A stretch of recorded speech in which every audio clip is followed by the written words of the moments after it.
நான் எந்த skills develop செய்கிறது, என்ன படித்தா வேலை கிடைக்கும், நிறைய சம்பாதிக்கலாம் அப்படின்னு கேள்வி இருக்கா? நிறைய ஸ்கில்ஸ் டெவலப்மெண்ட் கோர்சஸ் இருக்குது. கோர்ஸ் முடிச்ச அப்புறம் சர்டிஃபிகேட் கொடுப்பாங்க. அந்த சர்டிஃபிகேட்டும் சரி, அந்த ஸ்கில்லும் சரி, பெரிய கம்பெனியில் போய் வேலை செய்ய மட்டும்தான் யூஸ் ஆகும்.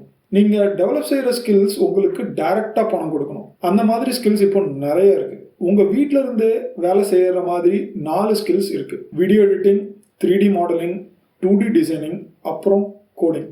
இன்னைக்கு கோடிங் ஏஐ செய்யும் அப்படின்னு நீங்கள் சொல்லலாம். ஆனால் இங்கே தான் ஒரு பெரிய ட்விஸ்ட். எடிட்டிங், மாடலிங், டிசைனிங் இதில் எல்லாத்துலேயுமே கோடிங் நாலேஜ் அதிகமாக யூஸ் ஆகும். எதுக்குன்னு கேட்கிறீங்களா?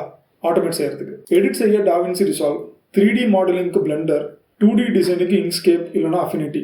இந்த 3 சாஃப்ட்வேருக்கும் காமன் என்னன்னு பார்த்தீங்கன்னா பைத்தான். ஸோ கோடிங் செய்ய பைத்தான் போதும். இந்த டூல்ஸை மாஸ்டர் செஞ்சீங்கன்னா நீங்கள் டைரெக்டாக சம்பாதிக்கலாம். யூடியூப்பில் மட்டும் இல்லாமல் இப்போ நிறைய ஃப்ரீலான்ஸ் ஆப்பர்ச்சுனிட்டிஸும் வர ஆரம்பிச்சிருச்சு. இதில் முக்கியமான பாயிண்ட் என்னன்னா, உங்கள் போர்ட்ஃபோலியோவை பார்த்து தான் வேலை கிடைக்கும். சர்டிஃபிகேட் இருக்கான்னு யாரும் செக் பண்ண போகிறதில்ல. அப்படின்னா நீங்கள் ஸ்கூலில் இருந்தாலும் சரி, காலேஜில் படிச்சுட்டு இருந்தாலும் சரி, உங்களுக்கு இந்த ஸ்கில்ஸ் இருந்தால் ஆப்பர்ச்சுனிட்டி கன்ஃபார்மாக இருக்குது.